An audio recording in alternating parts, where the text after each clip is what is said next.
Well, it is the right of citizens in Canada, the United States, any free country to criticize their own country. But I think good taste suggests that when you're in your own country, you criticize it. But generally, when you're abroad, you be a bit of a patriot and you defend your country, especially if you are in a foreign dictatorship. Well, tell that to Robert DeNiro, who was recently in the OPEC dictatorship of the United Arab Emirates. And this is what he had to say while in the UAE. He said, "I'm talking about my own country, the United States of America. We don't like to say we are a backward country, so let's just say we're suffering from temporary insanity." Now, in that particular case, the particular subject at hand was global warming. Of course, the United Arab Emirates is an OPEC dictatorship. So I'm not sure if the United States or any Western country has lessons to take from the UAE on the environment, but on anything from civil liberties to the treatment of minorities to democracy, Robert DeNiro was condemning one of the freest countries in the world from an oppressive dictatorship. It may be a benign dictatorship, but it's still a dictatorship. Joining us now to talk about this via Skype is our friend Pamela Geller. Great to see you again, Pamela. How you doing? It's good to be here. Oh, the irony, Ezra, the irony. Yes, it's a free country, but not if the likes of Robert De Niro really has anything to say about it. Of course, the irony is not lost on me. Let's review, shall we? The UAE has slave conditions. Many people refer to the migrants they are working there as slaves that shame the West because, as you know, institutions like NYU, New York University, use those slave workers. If you recall, in Abu Dhabi, they forbid Israeli athletes from wearing national emblems, okay? It's Nazi-esque. Actually, I guess the yellow star, it's sort of the same sort of piece of, hatred and anti-Semitism. And when Israel won, they refused to play the Israeli anthem. So many examples abound. The American mother who was slaughtered in a bathroom in a mall there by a burqa-clad Muslima. In that trial, non-Muslim witnesses should be discarded. That's what the defense said. Mm-hmm. I could go on and on. The hypocrisy is astonishing. Yeah. You know, it's interesting. First of all, there was a time for decades that Robert De Niro never gave interviews. He was a man of mystery. Mm. It certainly would have served him better than opening his mouth, where he showed the world he really was a moron. Yeah.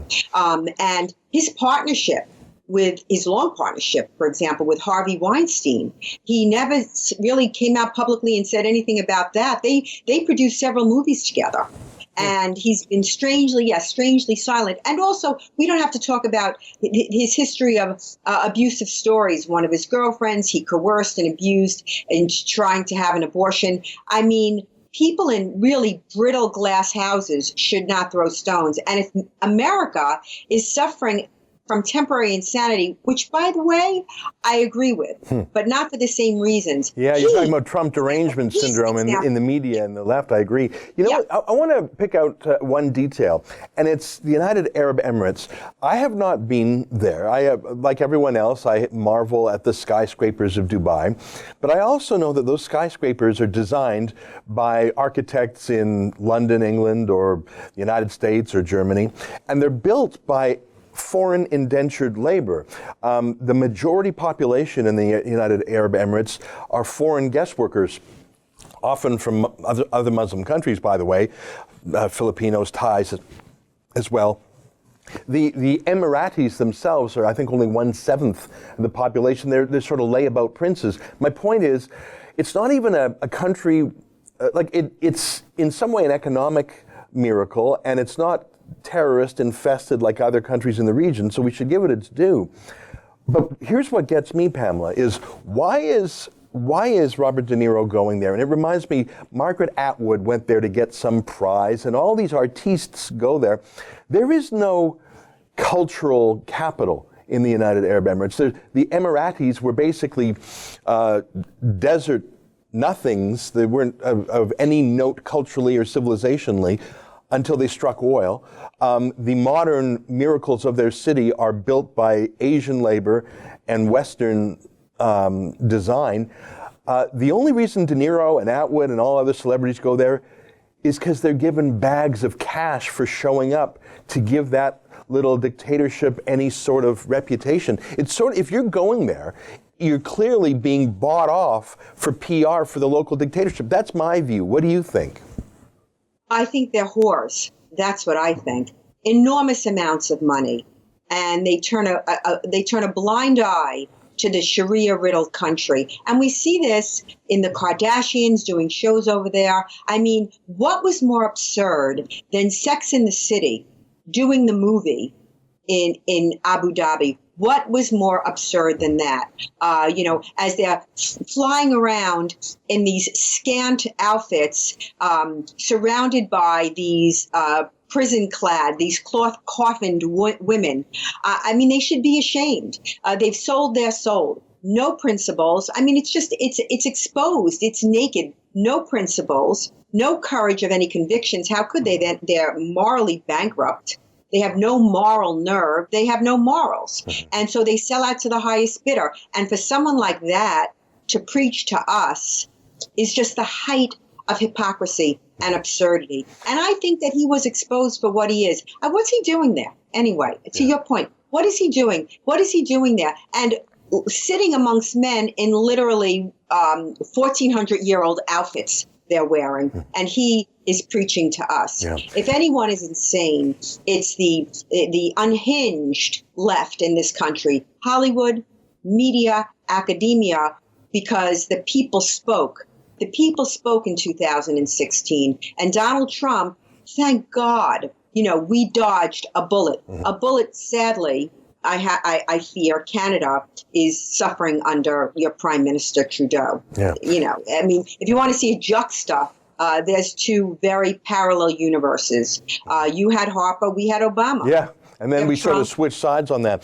The idea that DeNiro is in the UAE, and I think of Margaret Atwood, who wrote a book called The Handmaid's Tale that was a Christian theocracy that treated, that had a gender apartheid in a Christian theocracy, but yet she was happy to go to a Muslim gender apartheid country and take a cash award. That's what gets me. And it reminds me, there's this really, really sad picture of Nicolas Cage. And I happen to like Nicolas Cage as an actor most of the time, but I guess he fell on hard times, and so he took like $1 million or something to go to some birthday party in one of the stands. I don't remember if it was Kazakhstan or Uzbekistan or something. And there's this photo of him dressed in the local, garments, and his face looks utterly dejected, like, how did my life end up here? Well, the answer is, when you fall on hard times, you go to one of the stands, you go to the United Arab Emirates, you pick up a big appearance check, and you're basically there to bring Western fashionable political approval to what would otherwise be called, what it is, an illiberal dictatorship. I think that Robert De Niro swanning around the UAE is gross enough in itself, but maybe he's on hard times like Nicolas Cage was. But to then swipe at the freest place in America, his own home country, is super gross. Last word to you, Pamela. I mean, when you think about the Italian immigrants, how they came to this country, how they worked so hard, and what a success they made, and what a success he made, and to kick sand in the face in the freest country that made him what he is shows really what a pig he is. There's no kind word for this. We can come up with fancy terms, morally bankrupt, and so on and so forth. In that country where people, there is a slave class, and he is calling us backward, I think was a stunning indictment of Robert De Niro, not of who we are as a nation. You're so right about the slave class, because they are indentured workers who have built that city. Great to see you, Pamela. I mean, I try to separate the art of actors and singers from their political statements, but with De Niro, it's just, I look at him now and I just see this Trump derangement face, and it's hard for me to like his movies anymore. I guess I got to stick to Clint Eastwood or something. We'll stay in touch, my friend. Thanks for taking the time today. Thank you for having me, Ezra. All right, there you have it, Pamela Geller of PamelaGeller.com. That's an excerpt from my daily TV show, The Ezra Levant Show. Normally it's behind a paywall, but I thought you'd like this video, so we put it on YouTube. If you want to subscribe to watch The Daily Show every day, including always 2 interviews a day, and I read my hate mail, just click on this screen and become a premium member.